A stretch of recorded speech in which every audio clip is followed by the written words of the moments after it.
Y'all, Branch, and welcome to our Christmas podcast. You have just come to episode 9. We're glad that you guys have been joining us. Maybe you picked up a few of these already and you're interested in the different topics that we've been getting into. I think today's topic is going to be fascinating. And for those of you who are joining us, I'm Pastor Greg here at Olive Branch. I'm the senior pastor, and I'm excited to bring these various podcasts to you so that we can help you love, live, and share the Christ of Christmas. And this is going to be one of those kind of love and share kind of combo conversations. I've got Stephen Oldham back with me in here. Hello. Hello, yes. And we're going to be talking about something super esoteric and different today. We're actually going to be talking about the Christmas star, right? And we're not talking about Jesus, who's the star of Christmas. We're talking about the actual star that led the Magi. And I think this is a fascinating topic because there's all kinds of weird stuff that you can get led into because I don't think people think a whole lot about why or what this is, or where do you think people are at with this stuff? Well, I think people just kind of gloss over this. It's sometimes things become so traditional that they lose their meaning, as opposed to, they're just magi. They're these three kings we sing about, and then we're like, what are they? And everyone's like, I don't know. Yeah. It's kind of weird. Well, most of you've probably heard the Christmas story, and if not all of you, but I'm going to go ahead and kind of read the section that this comes out of. It's in the Gospel of Matthew. So this is Matthew, the disciple of Jesus, who was a tax collector, who wrote a biography of Jesus. And what he is going to do is talk about the birth of how Jesus was born in Bethlehem. And so it starts off in Matthew chapter 2, beginning in verse 1, if you want to follow along. It says, "Now after Jesus was born in Bethlehem of Judea in the days of Herod the king, behold," love that, "behold, wise men from the east came to Jerusalem, saying, 'Where is he who has been born King of the Jews? For we saw his star when it rose and have come to worship him.'" Now, this is kind of the starting point, right? A whole bunch of weird stuff in here. First of all, let's just start with the word wise men. Stephen, what in the world is a wise man? Why are we interested in wise men? What's going on there? Yeah, it's interesting. We call them wise men. Some people call them kings. They're not really kings. These are magi. They're very similar to the book of Daniel, when Daniel was called into Babylon and Persia area. And these were men that were consulted for various reasons. They had connections with the spirits in many cases. And these were people that knew things. They were like the shaman of different languages, of different cultures that were brought into Babylon. When Babylon conquered people, it brought in the royal priests, it brought in the religious believers and their counselors and put them together. So their first accounting of that is Daniel, when you start to see that. Yeah, actually, here's the text. It's Daniel chapter 2, and in verse 2 they show up. But it starts off in verse 1. "In the second year of the reign of Nebuchadnezzar, Nebuchadnezzar had dreams." So he's having these awful dreams. The spirit was troubled, and his sleep left him. So the king commanded that the magicians, the enchanters, that's the magi, the sorcerers, and the Chaldeans be summoned to the king to tell him his dreams. And so they came in and stood before the king, and he said, "I've had a dream." They couldn't do it and all that stuff. So he issues to kill them all. And what's interesting is in that group of those people that were going to kill was Daniel, Shadrach, Meshach, and Abednego. So they were considered in this group like a magi almost. Some have thought. So your scribes, your priests, your royal members connected to the spirits of their nations. So he, when he conquered these, back then it was a custom. You conquered people, you took all their royal people and you put them in under your service. So you had the best of whatever the spirit world was talking about, and you brought them into your council and put them under your gods. Yeah. So this is kind of a weird world that we've just dropped into. Welcome to the first century, and welcome to the ancient world. See, our modern times, when we think of stars, right? He says, "Behold, we saw his star when it rose." We think of like gas giant balls of flaming fire in the sky that are giving off light or really interesting, but have no true significance to our lives unless you're like into like weird astrology, modern astrology stuff, which we don't recommend Christians be involved in that. There's a lot of people that are. Yeah. By the way, if you are into that, you're off because all the zodiac's been off one whole sign for the last 300 years or something like that. We just found that out. Completely funny, just throws a loop into a whole junk. It is not a good thing to get involved with. So why is it in the Bible then, right? That's kind of one of the questions. And what's interesting about the background with stars really is that there's more to stars in the Bible than we think as modern humans, right? Right. Yeah, it goes all the way back to the biblical counsel of God and how gods are formed. We just a few things. One, we think of astrology as the thing you get on a menu, a Chinese astrological signs or things that you read in your horoscope. It's not quite how the ancient world looked at the heavens. Typically, everything to do with the heavens was these god powers talking and communicating to you as actual beings. That's not the same as, oh, I'm going to have a good day today because I'm in Pisces or whatever. It was really about they looked at the heavens, they saw stars as actual beings that were connected to a god deity that could speak to you if you actually knew what to look for in the heavens. This is a pagan viewpoint of the world around them. Now, remember that while we say this, the Israelites may have adopted some of these concepts. They may have held on to some of these concepts. Clearly, the Bible does say that stars have some communicative power to them. In fact, starting in Genesis chapter 1 and verse 14 is we get the creation narrative. It says, "And God said, let there be lights in the expanse of the heavens to separate the day and from the night, and let them be for signs." That's the interesting one. "And seasons, days, and years." So it's that first one, for signs. We typically, as modern human beings, we will say, well, of course it's for seasons, for days, and for years. We've got moons and months and years and seasons, all this. But they had it also there for signs. So this begins to develop into an interesting reality where the stars are not only the angelic beings in some cases, and it's mentioned that way. There are some kind of creatures for sure. They're created beings. They're not the gods themselves. But at the same time, they're there for signs. They're there to communicate things. I think it's in Psalm 119, or Psalm 19, actually, that it says, "The heavens declare the glory of God. The sky above proclaims his handiwork." And in fact, I think it says, "Night to night reveals knowledge." So these kind of combinations have led a lot of scholars to think that, like, the Jewish people even thought some astrology was okay. What do you think of that? I think that, yeah, well, first off, you got to go back to almost the divine council conversation where, you have By the way, can you give people a little hint on what that is and who's really pushing that? Because it's not a common thing out there. Yeah, nor is it totally proven yet, but it's a strong argument. So recently, Psalm 82 comes out, and it talks about God having a divine council, and God is weighing information that he wants to tell with this heavenly body. So if you're into the Bible Project, they did a whole thing on the divine council. What is it? What does it look like in Adam and Eve, in the story of Adam and Eve in the Garden of Genesis? And several times throughout your scripture, God speaks to this body of people, the heavenly hosts, to make decisions.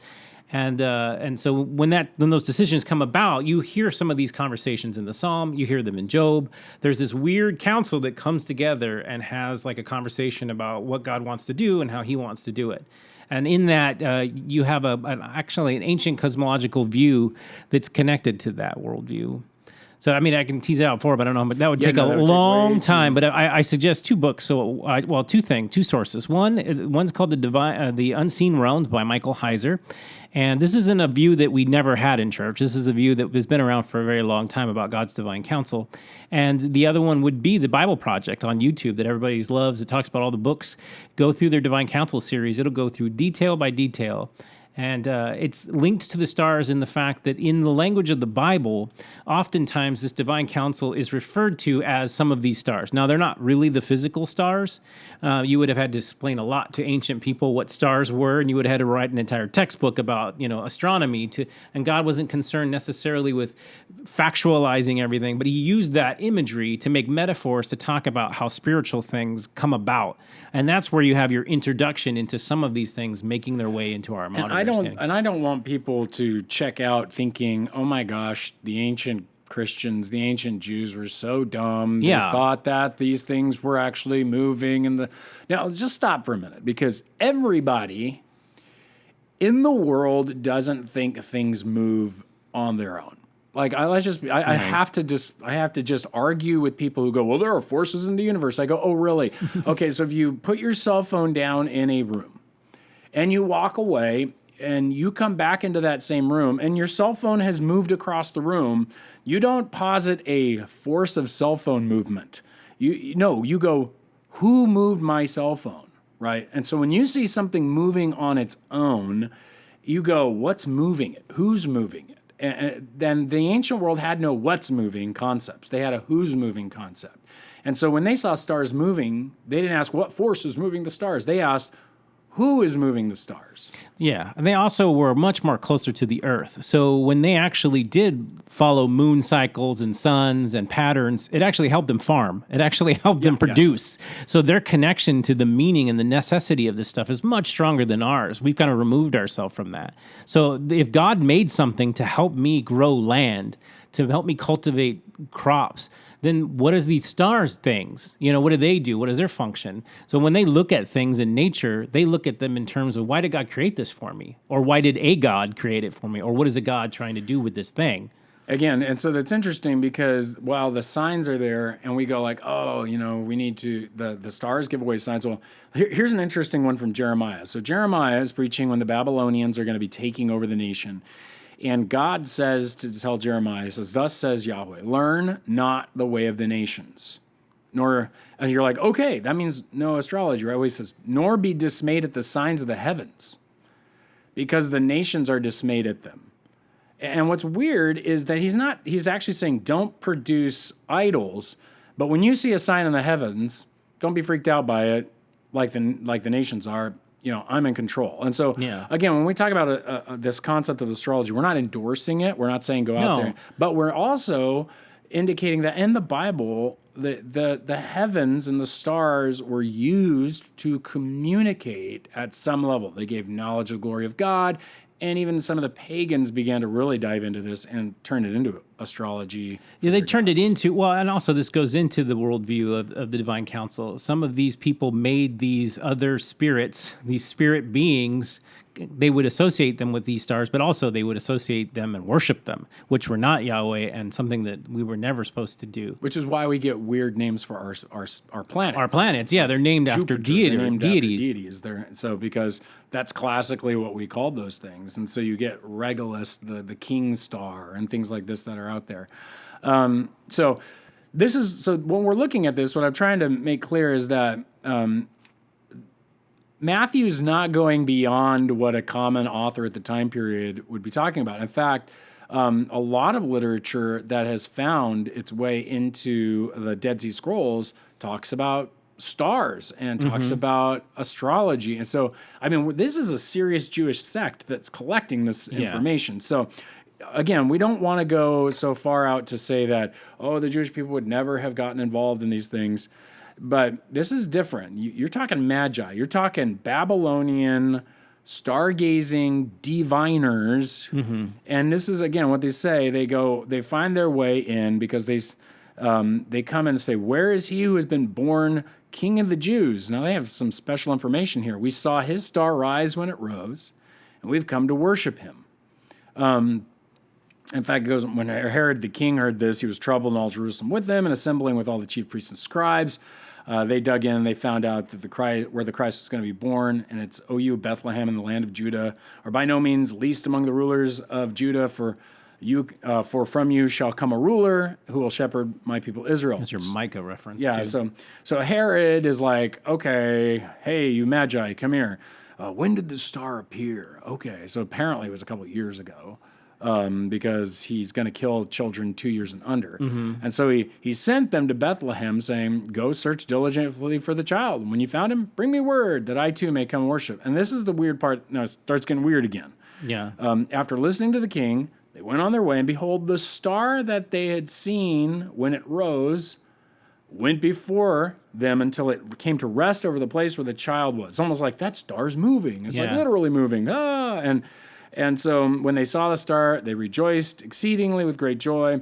And going into the house, they saw the child with Mary and his mother, and they fell down and they worshipped him. Then they offered up their gifts, which is where we get 3 wise men. So like an entourage. Yeah, we have no idea how many wise men there were. Also, they didn't come to where the baby was born. They came to a house later on. And then God speaks to them in a dream and tells them, don't stick around, and they take off. Again, yeah. Oh, interesting stuff. Interesting stuff. But what I want to get into here is, how can the star move? What is going on? A lot of people have rejected this story because of moving stars and stuff as pure fiction, absolute fantasy. And I don't know if our iconology of what the nativity scene looks like actually does it some justice. I mean, it's cute. I like it. It's pretty. With the but stars, with the stars like hovering over a small little manger scene, which is actually UFO shooting down its tractor beam. yeah, that's not even what I think they would have thought back then. To be honest with you, I think that there are several people that have looked at this actually looking back in from that first time period. What would people reading Matthew? What would people from Babylonia, that area, that region, what would they be thinking about things moving in the heavens? And they have a lot broader categories than we do. When we say star, it must be a ball of fire, a gas planet, or not a gas planet, but a gas, ball of gas far away. And that's not what the ancient world would have thought of a star either. So just keeping in mind that sometimes we have a little chronological snobbery. And if you really want to get into the real interesting parts of your Bible, it really tries to go from what did these people think? I put down what I think just for a second, put in the back of your head, don't lose it completely, and then evaluate what did they think a star was? What did they think a star means? We think it's a nice thing God created for me to look at. And that is not how the ancient world looked at it. Oh, it's just nice for me to look at in the heavens. It had form, it had function, it had meaning, and in a pagan culture, it had a different form, a slightly different function, and a slightly different meaning. Yeah, again, so let's differentiate those two things. The pagan world thought of these things as their gods and thought they were getting information from their gods from that. The Hebrew world saw them as created things, be them angelic or signs for seasons and times, and even information because the heavens declared knowledge. So it wasn't beyond the for Yahweh. Yahweh created this for us, and he must have done it for a reason, so people would speculate those reasons. So what's also interesting about these magi, and many people have pointed this out, if Daniel and Shadrach, Meshach, and Abednego were actually part of this, many people indicate that Daniel rose in such a position that he probably brought a lot of the Jewish knowledge in Hebrew prophecy to these people. And so there's a lot of speculation because there was a large Jewish contingency in Babylon ever since that time period who were teaching on the different concepts of this Messiah. In fact, I believe it's Balaam actually makes a prophecy of a star rising, right? So yeah, there's a mention of a star in Balaam, but also Daniel survives several monarchs and is one of these prominent positions. So he's a guy who survives a lot of things. And everything that God, Yahweh, does in the presence of Daniel declares that he has a certain amount of when Daniel serves Yahweh, Yahweh does things. He makes miracles. So you don't tread lightly on this guy's God keeps showing up. So there would have been people that have been curious about who is this Yahweh that Daniel believes in. And in Daniel, I think 9, I think he even prophesies something as well about a coming of the Messiah. So it's fascinating when you start getting into what does God do when Christians who serve or believers serve Yahweh in pagan worlds. What does he do amongst their people? And so what happens is I believe these magi are predisposed to looking for this information. This would be around the time where Daniel's prophecy of 70 weeks is coming kind of up. This is where, or 69 weeks, however, work that out. But the bottom line is that they were looking just as Israel was looking, and they were interested, and suddenly this star rises and moves. So, okay, you've done some of the modern readings. What do modern people, like modern writers, what are they seeing in this? What do they think actually happened, historically speaking, when obviously Matthew's got his own purpose in telling it the way he has, but what do they think historically may have happened? Yeah, well, a lot of people are looking at, historically, there's a lot of examples. Some people have thought of it was comets. You're talking about when we're looking at materialistic ways of how this possibly happened, we're trying to figure out from the dating, which is the hard part, because the Herod's death is often used as a marker of when these astronomical things start to occur. But there's a number of things that happen. Even recently, like on December 21st, this coming month, right? You're going to see a phenomenon that's very similar to something that happened in the ancient world, where you see Saturn and Jupiter aligning and causing a bright thing to appear in the star. Big old star. Yeah, it looks Near like a Christmas. bright star, right? They're calling it the Bethlehem Star. You can look this up on, I think it was like one of the local channels had a whole thing on it, but it's out there. And it could be one of these phenomenons where you see some kind of alignment of the planets, some kind of alignment that goes along along with their thinking back then that points to something odd. And it could be one of those, or it could be, some people think it's a comet, that people are following a comet that lands.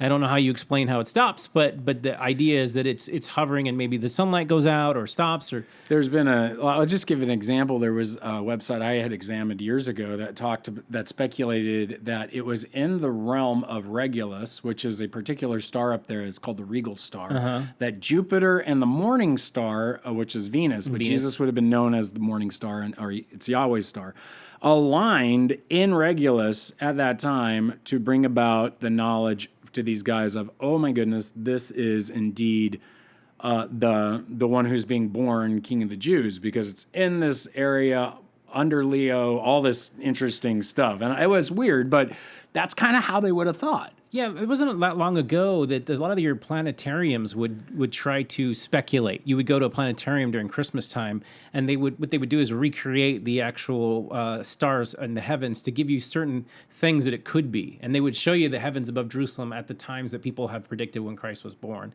And it was interesting because there's a number of things it could be. It could be constellations combining and doing certain things that tell a story with a star. So these guys are looking at signs and symbols of, it's almost like a theater play in the sky. They're looking at these different formations that they would have thought had meaning and following them to a particular, some of them even latitude and longitude, I was seeing. They're literally calculating these things with charts and things. So, but whatever was going on, what I think is important to note is that it seems to have been an incident that happens twice. Whatever this one star is, it seems to have occurred once 2 years earlier in the east, rising. Oh, that's interesting, yeah. And then the second time happens as they're coming into Bethlehem, which appears they're coming in at night. To be quite honest, if they're looking at the stars, which means that whatever that was probably would have positioned itself right when they got to that house perfectly. And so this is cool because this helps to lead into a conversation for some people of the differences between what we call a supernatural event and a supranatural event. Just for some clarification, supernatural events are events in which God breaks in and does something directly. A supranatural event is where God uses the normal reality around them to communicate. So, like the miracle of the timing. Yes, it's like a bolt from the blue. So we see this lightning strike on the top of Mount Carmel when you've just thrown a whole bunch of water on top of the sacrifice for Elijah versus the Baals. That is literally a bolt from the blue. There's a storm off in the distance that's coming, and they've shown this scientifically. When a storm is far, far off, a lightning bolt will come out of a blue sky, almost like as a precursor of a rainstorm. Mm-hmm. But the difference is it hits in the perfect spot. It's a supranatural event. It's God's control of the universe to communicate. And that's what we're seeing here. In some level, a supranatural event. So now you read some more on it. What other concepts have come out from this event? Like you've talked about star alignments, comets, you said? There was one that was a comet. I mean, there's a couple of different things that, to me, it actually boils down to the person that's trying to figure out what they need to get in their mind in order to believe the story is feasible. To me, it's funny to me. If you want to go into the naturalism or materialism, there's plenty of data here and plenty of theories here that people are speculating about when you start looking at the ancient world, what they've been looking at in the heavens. So there's that phenomenon you're talking about. But the phenomenon you mentioned talked about two events. There is an event, I think it was Mars and Jupiter cross, and then 2 years later they cross again, and that could be the event you're talking about. There's just a number of these astronomical things that could have actually legitimately given them latitude and longitude to a location, because they have charts and they have their own thoughts and they're trying to calculate a distance and they have all these symbols, and it's very likely that they could be led to a place, especially if they're reading anything from Daniel and you're talking about Messiah king imagery, or if they have any kind of the writings of Jews. Well, and where you are, according to your geography, changes how those stars cross and stuff too. That's what I loved about the planetarium, because it recreates Jerusalem, the heavens above Jerusalem, and it gives you some speculation as to what it could be. Yeah. But that's if you're a materialist. There's plenty of other data here, and I think there's something that other people do rule out is the supernatural, and I think that is something that can God speak through other means besides just the natural means? Or is that what you need in order to hear from God? And that's actually the most critical part in this text, because we ignore, while we talk about the Bethlehem Star, we don't talk about the Bethlehem Dream. Yeah. right? I mean, at the end here, these guys are literally receiving a dream from God Right. to get out of here. And we go, oh, but we don't think of that as odd. And yet yet these guys fixated on two things as magi, the stars and dreams. Those are their things. This is the problem with the modern world. We separate the transcendent of anything. If there is a God, just think logically. If there's a God, you do not think that he can communicate to you. Or you just have to find a way to get to him. That's kind of absurd in the first place. But for these guys, they looked at the material world, but they also didn't deny a metaphysical world. And if there is a God that transcends all the creation, he can communicate with you if you seek him. And what I find fascinating about this particular story is these people traveled all the way from the east to get to a place because they thought there might be a king and there might be something worth looking for. And Yahweh, the God that they're looking into, they don't even quite know who he is yet, actually answers them because their curiosity. They're sincere seekers of who this king figure is. And the problem with the people that Herod is looking into is they're right up the street from where the Messiah would be, and they have all the same records, if not more details from the scriptures, and they don't even bother to go check out what's going on right up the street. They're going to wait. And this is the problem with human beings. I think if you believe that there is a God and he truly loves to bring people into relationship with himself, whether you're far away from God in your worldview or you're right next to him, the difference between whether you find him or not is whether you truly want to seek him or not. And that's a question I can't answer for you. It's the question of the heart. Do you really want to know if there is a God? And would you deal with the consequences seriously if that were true? And the text seems to indicate, even in this ancient text, it seemed to indicate these guys were willing to go this far. They didn't even have all the right information. They didn't even have all the right thought processes about how planets work and things. But they were sincere, and God found them in their sincerity. And this gives you hope. I want to you Christians, olive branchers who are listening, one of the things that we need to be able to do is trust that God can communicate to people in a way that will wake them up. And we need to be praying about this, that God can do the pre-evangelism. God can prepare the hearts. But I think too often we're not asking him to prepare hearts. We're not saying, God, just reveal yourself any way you need to my friend. And that may be a hard thing because, I mean, we both have heard of people who have, like you said, gone into a complete high on a drug, and God meets them there in the middle of it. Weird stuff happens. Now, do I have to explain that phenomenology, rationally? I mean, you can rationalize anything away, but it also has to do with, do you want to rationalize everything away? I mean, people have come to Christ because they have died and had a witness of God and come back and gone, okay, I need to make this right. Muslims are having dreams about Jesus all over the Middle East, and they find it doesn't save them, but it communicates to them their need, and then they go seek him out. Yeah, there's always a seeking part of the heart that if you sincerely, the Bible seems to indicate to me that if you sincerely want to know whether there is a Messiah, he will reveal himself to you. Now, that happens through, if you are of the supernatural inclination, God will definitely reach you that way. But I even think if you are sincere about thinking that there is an actual God, you can look at the stars in the heavens in the material world, and it really lends itself to believing there's something that transcends that as well. So if you actually are a seeker of the truth of whether there is a God, I think God can communicate either through your materialistic needs or your supernatural needs. And if you're someone who loves a person who needs to be seeking, God can communicate to them. So he can get to them even when you can't. And I would tell you, don't give up on praying. Keep on going for it. And while we could get into a lot more even odder sections of this, I just think that this section on the star is just so fascinating. If you want to learn more about it and dig in deeper, there's lots of articles and stuff. In fact, Stephen, you bought a book on it. What was the name of that book so that people might want to pick it up and read it and look at it? It's called The Star of Bethlehem, Science, History, and Meaning by Michael Pettum. So far, it's pretty thorough. It gives you different worldviews on that. And so it's just some options for you guys to further your information. Also, just getting some good commentaries can always help you.